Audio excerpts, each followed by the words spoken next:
The storyteller presents The Terrible Old Man by H.P Lovecraft.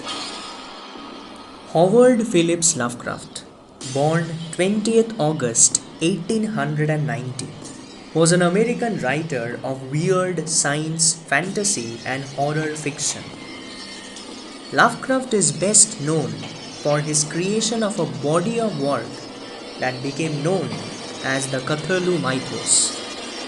Born in Providence, Rhode Island, Lovecraft spent most of his life in New England.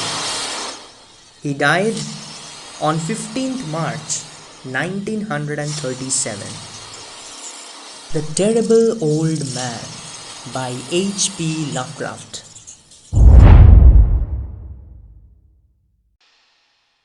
It was the design of Angelo Ricci and Joe Zanuck and Manuel Silva to call on the terrible old man. This old man dwells all alone in a very ancient house in Water Street, near the sea, and is reputed to be both exceedingly rich and exceedingly feeble, which forms a situation very attractive to men of the profession of Messrs. Ricci, Zanuck, and Silva. For that profession was nothing less dignified than robbery. The inhabitants of Kingsport say and think many things about the terrible old man, which generally keep him safe from the attentions of gentlemen like Mr. Ricci and his colleagues, despite the almost certain fact that he hides a fortune of indefinite magnitude somewhere about his musty and venerable abode. He is, in truth, a very strange person, believed to have been a captain of the East India clipper ships in his days, so old that no one can remember when he was young, and so taciturn that few know his real name. Among the gnarled trees in the front yard of his aged and neglected place, he maintains a strange collection of large stones, oddly grouped and painted, so that they resemble the idols in some obscure Eastern temple. This collection frightens away most of the small boys who love to taunt the terrible old man about his long white hair and beard, or to break the small paned windows of his dwelling with wicked missiles.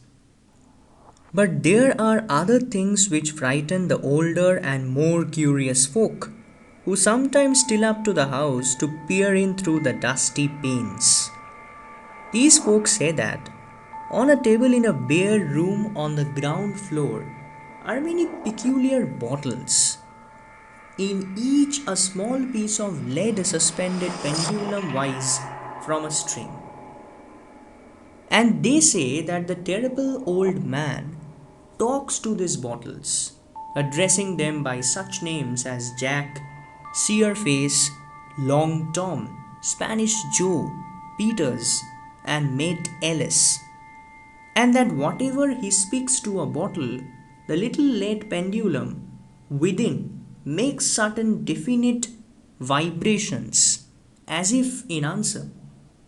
Those who have watched the tall, lean, terrible old man in these peculiar conversations do not watch him again. But Angelo Ricci and Joe Zanuck and Manuel Silva were not of the Kingsport blood. They were of that new and heterogeneous alien stock which lies outside the charmed circle of New England life and traditions.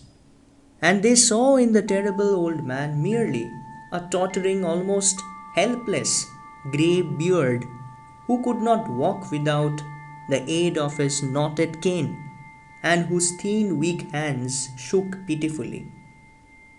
They were really quite sorry in their way for the lonely, unpopular old fellow, whom everybody shunned and at whom all the dogs barked singularly. But business is business, And to a robber whose soul is in the profession, there is a lure and challenge about a very old and very feeble man who has no account at the bank and who pays for his few necessities at the village store with Spanish gold and silver minted 2 centuries ago. Messrs. Ritchie, Zanuck, and Silva selected the night of April 11th for their call. Mr. Ritchie and Mr. Silva were to interview the poor old gentleman, whilst Mr. Zanuck waited for them and their presumably metallic burden with a covered motor car in Ship Street by the gate in the tall rear wall of their host's grounds. Desired to avoid needless explanations in case of unexpected police intrusions, prompted these plans for a quiet and unostentatious departure.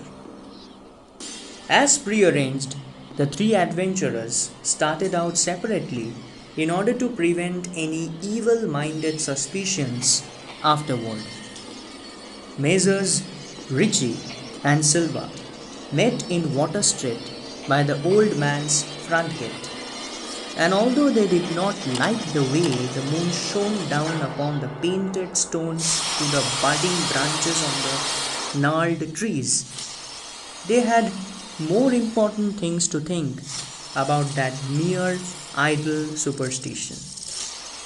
They feared it might be unpleasant work making the terrible old man loquacious concerning his hoarded gold and silver for aged sea captains are notably stubborn and perverse.